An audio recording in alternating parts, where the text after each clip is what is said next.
আম্মাজানের গর্ভে তো খাতুনে জান্নাত ফাতেমা, কিন্তু সন্তান পেটে আসলে পরে মার যেমন কষ্ট হয় আম্মাজানের বিন্দু পরিমাণ কষ্ট হয় নাই, বিন্দু পরিমাণ তিনি কষ্ট অনুভব করেন নাই। যেদিন ভূমিষ্ঠ হবেন সকালবেলা ব্যথা শুরু হলো। নবুয়তের ৫ম হিজরি শুক্রবার দিন ফজরের নামাজের পর আম্মাজানের ব্যথা শুরু হলো, প্রসব ব্যথা। কেউ নাই ঘরে, আম্মাজান শুধু একা। আম্মাজান শুধু একা। একজন বাদীকে পাঠাইলেন আত্মীয় স্বজনের ভিতর থেকে কিছু মহিলাকে আনার জন্য, সাহায্যের জন্য। কাউকে পাও কিনা একটু দেখো। বাদী ঘুরে ঘুরে তার আত্মীয়দের বাড়িতে গেলেন, জানাইলেন খাদিজা হালত এমন, কিন্তু কেউ রাজি হয় না। প্রত্যেকটা মহিলাই এক কথাই কয়, খাদিজা আমাদের বংশে কলঙ্ক লাগাইছে। আমরা আছি আমাদের বাপদাদার ধর্মে, কিন্তু খাদিজা মুহাম্মদের ধর্ম গ্রহণ করেছে। এই বিপদও আমরা তার সাহায্য করব না। কত নিষ্ঠুর!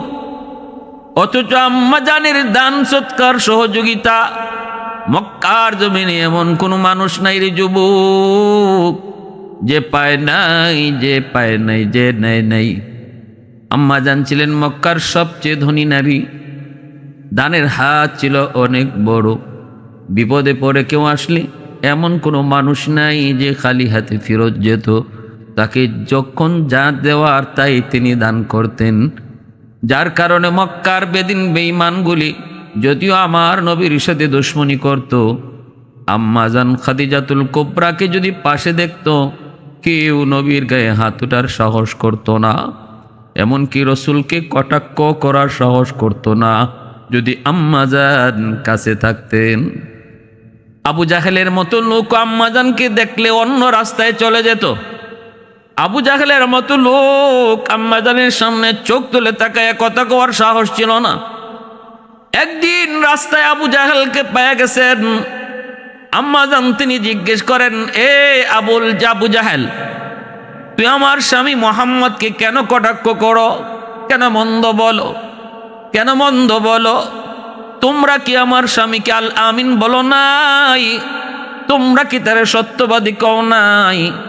তাহলে আজ কেন তারে মন্দ বলো? আবু জাহেল জবাব দেয় না, চোখ তুলে কথা কয় না। কারণ নুন খাইছে যার, গুণ তো গাইতে হবে তার। আবু জাহেল কয়, সময় হলে বলবো। আম্মাজান কয়, ঠিক আছে, সময় হলেই শুনবো। সাথে সাথে মক্কার লিডার গুলাকে তার বাড়িতে দাওয়াত করলেন। আবু জাহেল সহ লিডাররা তার বাড়িতে হাজির। আবু লাহাবও ছিল। আম্মাজান ওদেরকে মন তুষ্ট করে দাওয়াত খাওয়াইলেন, যা চাইছে তাই খাওয়াইলেন। খাওয়ানোর পর ওরা আম্মাজানের প্রশংসা করতেছে। এই অবস্থায় আম্মাজান বলেন, আজ তোমাদের কাছ থেকে একটা কথা নিব। প্রথম নম্বর কথা হলো, আমার স্বামী মুহাম্মদ, বলো কোন দিক দিয়া তার কম, সে কোন দিক দিয়া ছোট, একটু আমাকে তোমরা বলো। কয়, মুহাম্মদের অর্থ নাই, সম্পদ নাই, গরিব। আম্মাজান কই, শুধু একটাই নাকি আরো কোনো সাইড তার আছে দুর্বল? আবু জাহেল কয়, আর কোনো সাইড নাই। আম্মাজান কয়, বলো তার চরিত্র কেমন? কয়, সুন্দর। বলো তার চেহারা কেমন? কয়, সবচেয়ে সুন্দর। বলো তার বংশ কেমন? কয়, সবচেয়ে ভালো। সকল সাইড দিয়ে সে 1+, সকল সাইড দিয়ে সে 1 পিস। সেখানে তার কোনো তুলনা নাই। একটা দিকই দুর্বল, সম্পদ নাই, সহায় নাই, একটাই তো দুর্বল বলে। আম্মাজান এবার সমস্ত লিডারদের সামনে বলেন, তাহলে তোমরা শোনো, আমি খাদিজার যত সম্পদ ছিল সবগুলি সম্পদ এই মুহূর্তে আমি আমার স্বামী মুহাম্মদকে দান করে দিলাম। এবার আমার কিছু নাই, সব সম্পদের মালিক, সব সম্পদের মালিক আমার স্বামী মুহাম্মদ। এবার তোমরা একটু কও, মুহাম্মদকে মানো না কোন কারণে? গরিব বলো এখন সে গরিব নাকি মক্কার সবচেয়ে ধনী? আবু জাহেল আবু লাহাবের মুখ বন্ধ হয়ে গেল, কথা বলার সাহস তারা হারিয়ে ফেলল। আবু জাহেল কয়, খাদিজা তোমার সাথে আমরা কথা বলে পারবো না, তোমার সাথে পারবো না, এই বলে তারা উঠে চলে গেল। এজন্য আম্মা জান খাদিজাতুল কুবরা রাদিয়াল্লাহু তাআলা আনহা চরম বিপদের সময় প্রসব বেদনা, একজন মহিলা জানে প্রসব বেদনা, প্রসব ব্যথা, তার ব্যথা কেমন। প্রসবের সময় যে ব্যথা, এই ব্যথা শুধু একজন মা বুঝে, দুনিয়ার আর কেউ বুঝে না রে যুবক, আর কেউ বুঝে না। প্রসব বেদনার সময় কত মা দুনিয়া থেকে চলে গেল, প্রসব ব্যথার সময় কত মা অজ্ঞান হয়ে যায়। ভালো করে মনে রাখো, এর চেয়ে বড় কষ্ট আর কিছু নাই। ভাইয়েরা বন্ধুরা, ওই মারে তুমি বড় হয়ে কষ্ট দেও, একটুও বুঝি তোমার মায়া হয় না, একটু বুঝি দরদ হয় না, একটু বুঝি তুমি ভাবো না 1 কেজি 2 কেজি ওজনের একটা পাথর পেটে বাইদে তুমি একদিন হাইটা দেখো কেমন লাগে। সেখানে একজন মা 10 মাস 10 দিন তোমারে পেটে লইয়া এত বড় একটা বোঝা নিয়া ঘরের সব কাজগুলা করতো। কতটা কষ্ট বেদনা যখন শুরু হয়, তখন জানে একজন মা সে কি পরিমাণ কষ্ট অনুভব করে। বিপদের সময় আম্মা জানের কাছে কেউ নাই, আত্মীয় স্বজন কোনো মহিলা আসতে রাজি হয় না। একটাই তাদের কথা, খাদিজা কেন ইসলাম ধর্ম গ্রহণ করলো, কেন আমাদের বাপদাদার ধর্ম ছেড়ে দিল। এই কথাগুলা বাদিয়ে সে আম্মাজানকে শোনাইল। আম্মাজান বড় কষ্ট পেলেন। এই মানুষগুলা, ওরা যারা বিপদে পড়লে আমি খাদিজা সাহায্য করতাম গো, আমার কাছ থেকে কখনো নিরাশ হয়ে যায় নাই। ঠিক আছে, আমি কারো সাহায্য চাই না মালিক, আমি তোমার কাছেই সাহায্য চাই। আমার উত্তম সাহায্যকারী হলেন আল্লাহ। আল্লাহু খায়রুল হাফিজিন।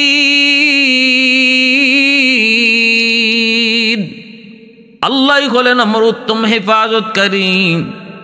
আল্লাহ আমাকে হেফাজত করবেন। আম্মাদান বড় চিন্তায় আল্লাহ পাকের মুখাপেক্ষী হয়ে তিনি আল্লাহর কাছে চাইতেছেন। হঠাৎ করে তিনি ঘরে দেখতে পেলেন পুরা ঘরটা আলোকিত হয়ে গেছে। তাকায় দেখেন 4 জন মহিলা, এত সুন্দর, এত রূপবতী, এত গুণবতী 4 জন। তাদের রূপে, তাদের সৌন্দর্যে পুরা ঘরটা আলোকিত হয়ে গেল। আম্মাজান তাদেরকে দেখেই জিজ্ঞেস করেন, আপনারা কে গো? ওই বিপদের সময় আপনারা কোত্থেকে আসলেন, যেখানে আমার আপন বলতে কেউ আসলো না? আপনারা কারা? আপনাদেরকে খবরই বা দিল কে? কে আপনাদেরকে পাঠাইলো আমার বিপদে? একজন পরিচয় দিয়া বলতেছে, খাদিজা ডরায়ও না, ভয় পেও না, অস্থির হও না, বিপদে যারে ডাকছো তিনি আমাদেরকে পাঠাইছে। আহাদুন লাইসা কামিসলিক সামাদুন লাইসা কাফাদলিক লিমানিল মুলকু তুগুই তু সাজাওয়ার খুদাই তু খুদাবন্দে ইয়ামিনি তু খুদাবন্দে ইয়াসারি তু খুদাবন্দে জামিনি তু খুদাবন্দে সামাই তু রাহিমি তু করিমি তু সামিঈ তু বসিরি তু মুইজ্জি তু মুযিল্লি তু মালিকিল আরশি বজাই বরি আজ চোচেরাই বরি আজ সুরত রঙ্গি বরি আজ ইজ্জ নিয়াজি বরি আজ বিম উমিদি বরি আজ খুরদন ও খুফতন বরি আজ তোহমত মর্দন বরি আজ বিম উমিদি বরি আজ রঞ্জ বালাই। একজন পরিচয় দিয়া বলতেছে, খাদিজা আমারে চিনো? আমি হলাম মা হাওয়া আলাইহিস সালাম, আদম আলাইহিস সালাম, আদি পিতা আদমের বিবি, আদি মা আমি হলাম হাওয়া আলাইহিস সালাম। আরেকজন বলতেছে, খাদিজা আমি হলাম মারিয়াম আলাইহিস সালাম, ঈসা পয়গম্বরের মা। আরেকজনে কয় খাদিজা, আমি হলাম ফেরাউনের বিবি আসিয়া। আরেকজনে কয় আমি হলাম মুসা নবীর বোন কুলসুম। এই চারজন আম্মা জান খাদিজাতুল কুবরা রাদিয়াল্লাহু তাআলা আনহার বিপদের সময় হাজির, সহযোগিতা করলেন। ফুটফুটে মেয়ে সন্তান দুনিয়াতে আগমন করলেন, যার চেহারার নূরে তাদের নূরটা পর্যন্ত ম্লান হয়ে গেল, পুরা ঘর আলোকিত হয়ে গেল। পৃথিবীতে যে চারজন নারী সবচেয়ে সুন্দর ছিলেন, একজন হলেন ইব্রাহিম পয়গম্বরের বিবি, প্রথম বিবি সারা আলাইহিস সালাম। দ্বিতীয় জন হলেন হযরত মারিয়ম আলাইহিস সালাম। তৃতীয় জন হলেন আসিয়া আলাইহিস সালাম। চতুর্থ জন হলেন নবীজির কন্যা খাতুনে জান্নাত ফাতেমা রাদিয়াল্লাহু তাআলা আনহা। আল্লাহর নবী কয় আমার ফাতেমা এত সুন্দর, তার সৌন্দর্য দেখে জান্নাতের হুররা পর্যন্ত ঈর্ষা করবে। পুরা ঘর আলোকিত। মায়ার নবী দয়ার নবী সুসংবাদ পেয়ে দৌড়ে আসলেন। নবীজি দেখো আনন্দিত, কুলে তুললেন। প্রশংসা তো জিব্রাইল আগেই করে গেছেন যে আবেদা সালেহা, জগতের মুসলিম জাহানের সমস্ত নারীদের জন্য যিনি হবেন মডেল, যিনি হবেন আদর্শ নারী। নবীজি আদর করে নাম রাখলেন ফাতেমা। আরেকটা ওর নাম নবী রাখলেন জোহরা। জোহরা শব্দের অর্থ হলো ফুলের কলি। ফুলের কলির মতোই ছিলেন তিনি সুন্দর। ভাইরা বন্ধুরা, এইভাবে খাতুনে জান্নাত ফাতেমা রাদিয়াল্লাহু তাআলা আনহা মার আদর, বাবার আদর পেয়ে পেয়ে তিনি আস্তে আস্তে বড় হন। ভাইরা বন্ধুরা, যখন ছোট্ট বালিকা খাতুনে জান্নাত ফাতেমা রাদিয়াল্লাহু তাআলা আনহা শিশুদের সাথে খুব বেশি মিশতেন না, বাচ্চাদের মতো দুষ্টামিও করতেন না, অত্যন্ত গুরুগম্ভীর ছিলেন। ছোট কাল থেকেই কি যেন ভাবতেন যেন আল্লাহর নবীর শিশুকালটা আর খাতুনে জান্নাত ফাতেমার শিশুকালটা এক সেম সেম। নবীজির ভিতরে যত গুণ ফাতেমার ভিতরেও ছিল তত গুণ। আল্লাহু আকবার, জোরে কোন। এত সুন্দর গুণাবলী নিয়ে তিনি আস্তে আস্তে বড় হন। মার কাছে বেশি টাইম থাকেন, মার ইবাদত বন্দেগী দেখেন, শিখেন। মা যদি দিনদার হয়, মা যদি নামাজি হয়, সন্তান নামাজি হয়। মা যদি ফরদানিশীন হয়, মেয়েটাও ফরদানিশীন হয়। মা যদি কোরআন তেলাওয়াত করে, সন্তানও কোরআন তেলাওয়াত করে। ঘরের পরিবেশে মা বাবার কাছ থেকে সন্তান যা দেখে, যা শুনে, তাই কিন্তু শিখে। ঘরটা হলো সন্তানের জীবনের সর্বপ্রথম বিদ্যালয়। মা বাবা হলো তার জীবনের সর্বপ্রথম উস্তাদ। এজন্য বাবার চেয়ে মার গুরুত্বটা আরো বেশি, কারণ মার আমলটা সন্তানের উপরে বেশি আসর করে। পেটে ছিল মার, এখানেও মা আমলের আসর পেটে সন্তানের উপরে যায় পড়ে। দুধ খাওয়ানোর সময়ও মার দুধ খায়, ওই সময়ও মার আমলের আসর সন্তানের উপরে পড়ে। তারপরে ঘরের ভিতরে যতদিন থাকে বাচ্চা, বাবার চেয়ে মাকে বেশি টাইম দেখে।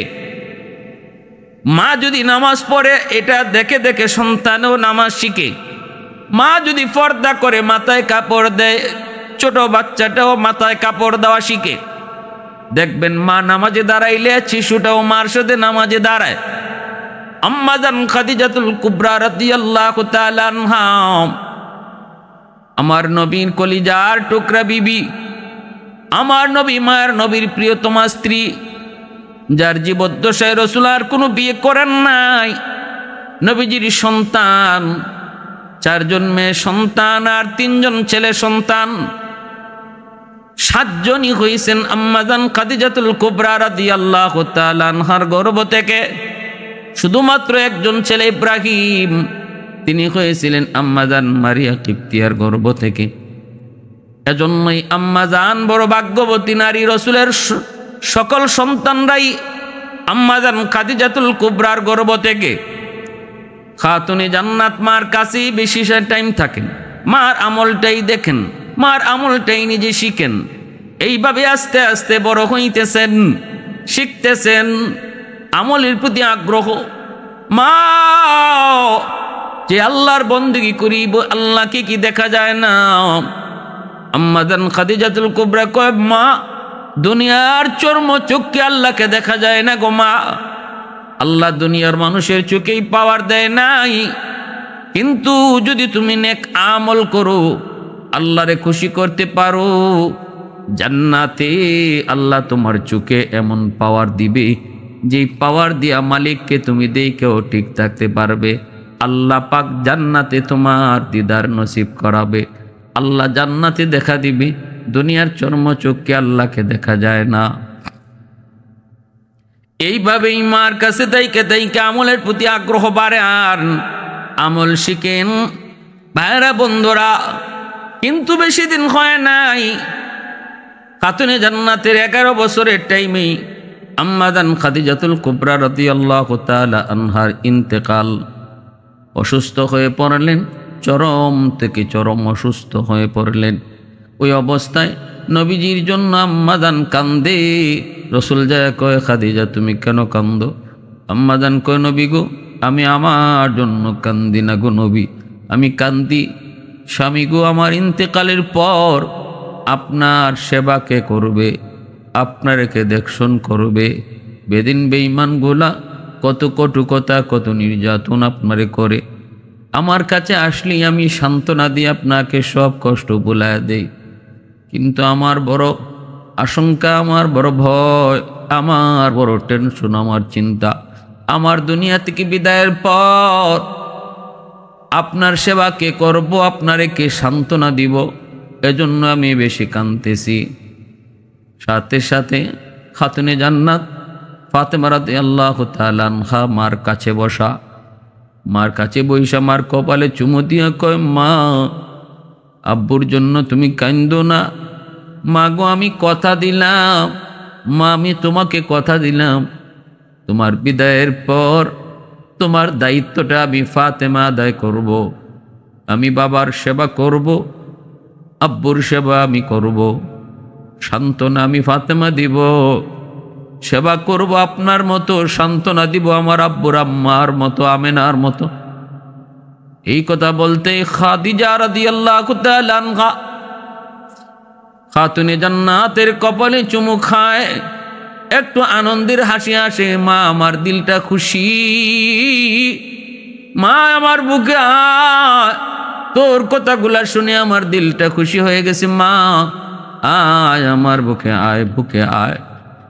আল্লাহর নবী, রহমতের নবী, মায়ার নবী কাছে বসা। আম্মা জান খাদিজাতুল কুবরা রাদিয়াল্লাহু তাআলা আনহা বলতেছে, স্বামী গো, ও স্বামী, আমি দুনিয়ায় থাকতে তোমার কোনো হক যথাযথ আদায় করতে পারি নাই গো স্বামী, একটা আবদার করি, রাখবেন নি? রসুলকে, খাদিজা দুনিয়ায় থাকতে কোনো আবদার আমার কাছে তুমি করো নাই, এমন কি আবদার তুমি মৃত্যুর আগে আমার কাছে করবা? আম্মা জান কো, নবী গো, আমার আবদারটা হলো, কবরের জগৎটা আমার বড় ভয় লাগে, বড় ভয় লাগে। আখিরাতের প্রথম মঞ্জিল কবর, কবর যার আসান তার সব ঘাট আসান। কবরে আমার বড় ভয় হয় গো নবী, ভয়। আমার একটা অনুরোধ হলো, আমার ইন্তেকালের পর আমার কাফনের কাপড় আপনি বাজার থেকে কিনেন না, আপনার একটা পরনের জুব্বা আমি ধুইয়া পরিষ্কার করে রেখেছি গো নবী, ওই পুরাতন জুব্বাটা আমি পরিষ্কার করে রাখছি, আপনি আমারে ওই আপনার জুব্বাটা দিয়ে কাফন পরায় দিয়েন, পরনের জুব্বাটা দিয়ে কাফন পরায় দিয়েন। যদি আমি খাদিজার কোনো বদামলের কারণে কবরে আযাব আসে, আগুন আসে, রহমতের নবীর কাপড় যদি আমার কাফন হয়, আমার মন বলে কবরে আগুন আমাকে স্পর্শ করবে না। স্বামী গো, আপনি আমার কবরের পাশ দিয়ে একটু হাইটেন, কবর নাকি চাপ দেয়, কবরের উপরে যদি রহমতের নবী হাঁটা চলা করে কবর চাপ দেওয়ার সাহস করবে না, সবাই আমাকে কবর দিয়ে চলে আসবে, আপনি আইসেন না, কবরের পাশে দাঁড়ায় তাই কেন? যতক্ষণ পর্যন্ত না আমি মুনকার নাকিরের জবাব দেই, আপনি পাশে থাকলে আমার সাহস থাকবে। ভয় হয় গো সবই। আল্লাহ নবী সান্ত্বনা দিয়া কপালে চুমু দিয়া কয়, খাদিজা ভয় পেও না, তোমার জান্নাতের সুসংবাদ আল্লাহ পাক তোমাকে দুনিয়ায় তাকতি দিয়া দিছে, কবর তোমার সাথে বেয়াদবি করবে না, এরপরও তোমার সবগুলি কথা আমি রাখবো। রসুল কবরে নিজের হাতে রাখলেন, আম্মাজানকে নিজের হাতে রাখলেন, পশ্চিম দিকে মুখ করে রাখতে চান কিন্তু মুখটা সাথে সাথে আসমানের দিকে হয়ে যায়। রসুল রাখতে চান কিবলামুখী করে কিন্তু মুখটা আসমানমুখী হয়। রসুল চায় কিবলামুখী, আল্লাহ চায় আসমানমুখী।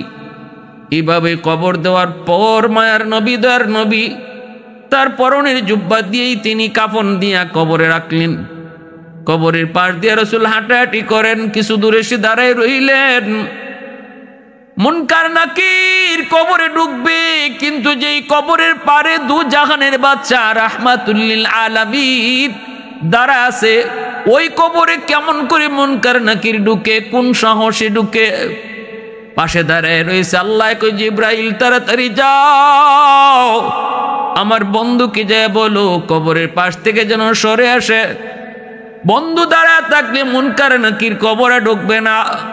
আর বন্ধুরে নির্ভয় দিও, খাদিজার টেনশন করা লাগবে না, আমি চেহারা কি আসমানমুখী বানায় দিছি, কারণ আমার খাদিজারে যখন মুনকার নাকির প্রশ্ন করবে, এই প্রশ্ন আমি শুনবো, দেখব, আর প্রশ্নের জবাব আমি নিজে দিয়ে দিব। আলহামদুলিমান কদ্দারা খাইরাম ওয়া খাবালা ওয়াশুকুরু লিমান সাওয়ারা হুসনাও ওয়া জামালা ফরদুন সামাদুন আন সিফাতিন খালকি বারিউন রব্বুন আযালিয়ুন খালাকাল খালকা কামালা লা জিদ্দা ওয়ালা নিদ্দা ওয়ালা হাদ্দা লিমাওলা লা জিদ্দা ওয়ালা নিদ্দা ওয়ালা হাদ্দা লিমাওলা আল আনা কামা কানা ওয়ালাম ইয়ালকা যাওয়াল আল আনা কামা কানা ওয়ালাম ইয়ালকা যাওয়ালা ইয়ার গুরি ইয়ার নাবাশুদ ইয়ার হরগিজ ইয়ার নেস্ত গোলা গুর খুশবু নাবাশুদ কাবিলে গুলজার নেস্ত ए दिल तो दिल नहीं है जिस दिल में तू नहीं, ए गुल तो गुल नहीं है जिस गुल में बू नहीं, ए गुल तो गुल नहीं है जिस गुल में बू नहीं। আম্মাজান খাদিজাতুল কুবরা রাদিয়াল্লাহু তাআলা আনহার ইন্তেকালের পর মায়ার নবী দয়ার নবীর চাচাও একই বছর ইন্তেকাল করেন। নবীজির উপরে ওই বৎসরটাই হলো আমুল হুজুন, কঠিন থেকে কঠিন পেরেশানির বৎসর। এক ছায়া আবু তালিব তিনিও ইন্তেকাল করলেন, আর আম্মা জান খাদিজাতুল কুবরা আরেক ছায়া নবীর তিনিও ইন্তেকাল করলেন। মায়ার নবী দয়ার নবী বড় পেরেশান। আল্লাহর নবী তায়েফ গেলেন বড় আশা নিয়া। তায়েফের মানুষগুলা তারা আমার আত্মীয়, হয়তো তারা আমাকে মায়া করবে, কিন্তু তায়েফবাসী আমার নবীর সাথে কি নিষ্ঠুর আচরণ করেছে, ইসলামের ইতিহাসে কলঙ্ককর অধ্যায়। রক্ত শরীর থেকে বেয়ে বেয়ে জুতা আটকে গেল। দয়ার নবী বেহুশ হয়ে গেলেন। নবীজির পালক পুত্র যায়েদ ইবনে হারেসা আল্লাহর নবীকে বুকে লইয়া পিঠটা দিয়ে কয়ে, তায়েফের উচ্ছৃঙ্খল যুবক, তোরা যত পারো আমার পিঠে মারো, রহমতের নবীরে আর তোরা মাইরো না। আল্লাহ পাক কয়, জিব্রাইল আমার বন্ধু রক্তের ফুটা মাটিতে পড়তে দিও না, মাটি বরদাস্ত করবে না। তাড়াতাড়ি কই আসো তুমি? কই সিদরাতুল মুনতাহা। দ্রুত জমিনে যাও, আমার বন্ধু রক্তের ফুটা যেন জমিনে না পড়ে, পড়লে জমিনে ভূমিকম্প শুরু হবে। সেই তায়েফের জমিনে নবী রক্তাক্ত আহত। আল্লাহ নবী, দয়ার নবী, মায়ার নবী একটা খেজুর বাগানে যায় আশ্রয় নিলেন। উকবা ইবনে আবি মুয়তির খেজুর বাগান। ওই খেজুর বাগানের মালিক উকবা, সে তার গোলামরে পাঠাইছে, যাও মুহাম্মদ রেজা একটা খেজুর খাওয়াও। আল্লাহর নবী খেজুর খাইতে গিয়ে বিসমিল্লাহির রহমানির রহিম পড়ছেন। গোলাম সে ছিল ইহুদি, সে বলতেছে, মুহাম্মদ আপনি এই নাম কই থেকে শিখলেন? রসুল কয়, কেন? কয়, আমি এই নামটা শুনলেন, এই নামটা কোত্থেকে শুনলেন?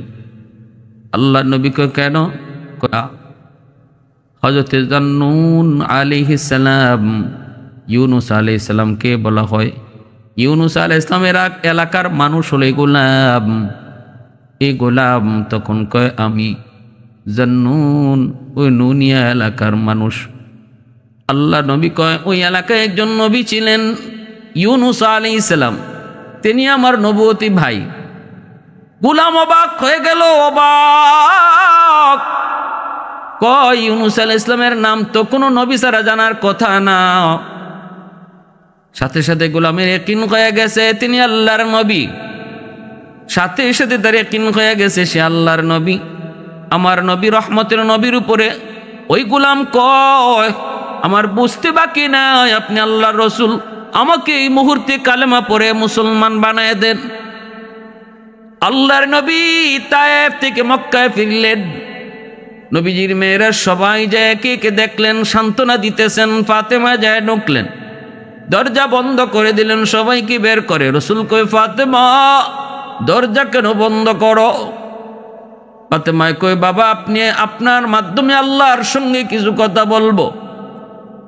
প্রথম কথাটাই ফাতেমা কান্দে আর কয়, মালিক, ও মালিক, তোমার কাছে জানতে চাই ইব্রাহিমের জন্য যদি তুমি নমরুদের আগুনকে ফুলের বাগান বানায় দিতে পারছো, মূসার জন্য যদি নীল দরিয়ার পানিকে তুমি রাস্তা বানায় দিতে পারলা, তুমি কি পারো না আমার আব্বু, তোমার দোস্ত, তোমার হাবিবের জন্য তায়েফের মাঠে উশৃঙ্খল যুবকগুলির পাথরকে তুলা বানাইতে পারো নাই কি তুমি? পাথরকে তুলা বানায় দিতে কেন করো নাই? আল্লাহ কেন করো না? ইব্রাহিমের জন্য আগুন হলো ফুলের বাগান, মূসার জন্য নদী হলো রাস্তা, আমার আব্বুর জন্য তুমি তায়েফের পাথরকে কেন তুলা বানাইলা না? আল্লাহর নবী কয়, মা রে, এইভাবে কইস না। ও মা, এইভাবে কয় না, আল্লাহর সাথে এইভাবে কথা কয় না। খাতুনে জান্নাত হাও মাও করে কান্দে আর কয়, আব্বু আজকে আমার আম্মু নাই, আমি আম্মুর হাত ধরে ওয়াদা করেছি, বাবা গো, আপনারে আমি সান্ত্বনা দিব, সেবা করব। আমার আম্মুরে আমি কথা দিয়েছি, আমি কেমনে নিজেরে বুঝাইমু? আজকে তায়েফের মানুষগুলো আপনার সাথে যে আচরণ করলো, কেমনে বুঝাইমু? আল্লাহ তো পারতো, কিন্তু আল্লাহ করে নাই কেন? ও বাবা, তুমি তো আমার নিষেধ দিবাই, তোমার তো বাবা নাই, জন্মের আগেই বাবা হারাইছো, বাবার দরদ তুমি বুঝো নাই গো। তোমার আব্বার তো মাও নাই, বাবাও নাই, মাও নাই, উনিও তো বাপ মার দরদ বুঝে না, কিন্তু আমি ফাতেমা তো বাবার দরদ বুঝি। কেমনে আমি আমার মনকে বুঝাবো? আল্লাহর নবী, রহমতের নবীকে কুলে নিয়ে তিনি যখন সেবা করতেছেন, গরম পানিতে কাপড় ভিজায়া ক্ষত জায়গাগুলার মধ্যে দিয়া যখন সেবা করেন, রসুল আরাম পেয়ে একটু ঘুম লেগে গেল। ঘুমের করে আমার নবী স্বপ্নে দেখেন মা আমেনা, নবীর মা আমেনা, যেই মারে 6 বৎসর বয়সে তিনি মদিনার রাস্তা বোয়া নামক জায়গায় তিনি হারাইছেন। এরপরে আর যেই মারে মা কয়ে ডাকতে পারেন নাই, মা ডাক দিতে পারেন নাই, স্বপ্নে দেখেন ওই মা নবীরে মাথাটা কুলে লইয়া তিনি আদর করতেছেন, সান্ত্বনা দিতেছেন। নবীজি তখনই হাত ধরে কয়, আম্মু এতটা বৎসর পর তোমাকে পেয়েছি, তোমাকে পেয়েছি, যেতে দিমু না। কইছিলা এতদিন মা, তুমি কইছিলা। হাতটা দুইরা আম্মু কইয়া যখন ডাক দিছেন, নবীর ঘুম ভেঙে গেছে। নবী তাকায় দেখেন ফাতেমা কান্দেন। রসুল কয়ে, ফাতেমা কেন কান্দ? ফাতেমা কয়ে, বাবা গো, আপনি আম্মু কইয়া ডাক দিছেন, আমার হাতটা ধরছেন, স্বপ্নে আপনি কি দেখছেন? নবী কয়, মারে আমি তো স্বপ্নে আমার মার হাত ধরেছি, বাস্তবে যদি ধরা হয় তাহলে আমার আল্লাহ পাকের ফয়সালাও হলো, আজ থেকে তুমি ফাতেমা শুধু আমার মা না, তুমি আমার মেয়ে না, তুমি আমার মা আমেনা। এজন্য রসুল ফাতেমাকে মা কইয়া ডাকতেন। আল্লাহর নবী সাথে ছিলেন, ফাতেমার সামনে কেউ রসুলকে কটাক্ষ করতে পারত না। নবীজির মাথায় একবার ধুলামালি নিক্ষেপ করলো এক বেঈমান, ফাতুনে জান্নাত তিনি দৌড়ে গেলেন, রসুলের মাথা থেকে তিনি ধুলাবালিগুলি সরাইলেন। রহমতের নবী, দয়ার নবী, উত্তম আচরণের নবী, উত্তম আখলাকের নবী, খুলুকে আজিমের অধিকারী নবী, তিনি তো খারাপের বদলা দিয়া খারাপ কখনো নেন নাই, কখনো খারাপ বদলা তিনি দেন নাই। খাতুনে জান্নাত ধুলাবালিকে সরাইয়া দুশ্মনরে ডাক দিয়া কয়, এ তোমরা কি মানুষ না অমানুষ? আমার আব্বা তোমাদের কি ক্ষতি করলো? কি এমন ক্ষতি করলো? কেন আমার আব্বুকে তোমরা নির্যাতন করো, কষ্ট দাও? লজ্জা পেয়ে কাফেররা চলে গেল। রসুল বাইতুল্লাহর সামনে নামাজ পড়েন, নবীজির মাথায় উটের নারী বুড়ি চাপাইয়া দিল, কেউ যায় না। নবী সেজদা থেকে মাথা উঠাইতে পারেন না। খাতুনে জান্নাত খবর পেয়ে দৌড়ায় বাইতুল্লাহর সামনে গেলেন, ধাক্কা দিয়া উটের নারী বুড়ি মাথা থেকে সরাইছেন গো। এরপরে নবী শ্বাস ছাড়ছেন, সেজদা থেকে মাথা তুলছেন। দুশ্মনরা হাসাহাসি করে। খাতুনে জান্নাত প্রতিবাদ করলেন, কেন তোমরা আমার আব্বুর সাথে খারাপ আচরণ করো? এটা তো মানুষের কোনো আচরণ নাই, বিন্দু পরিমাণ কি মানবতা তোমাদের নাই?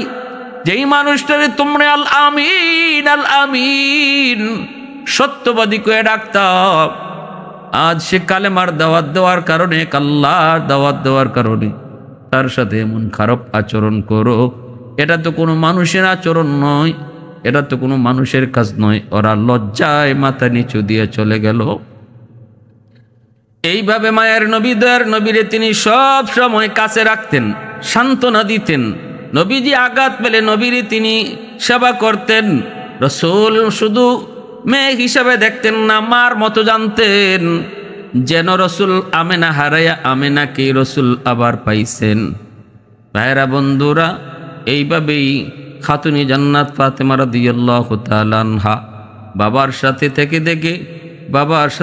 থেকে বড় হয়ে মদিনায় হিজরত তিনি রসুলের সাথে করলেন। মদিনায় হিজরত করার পর ফাতেমা তখন যুবতী হয়ে গেছেন।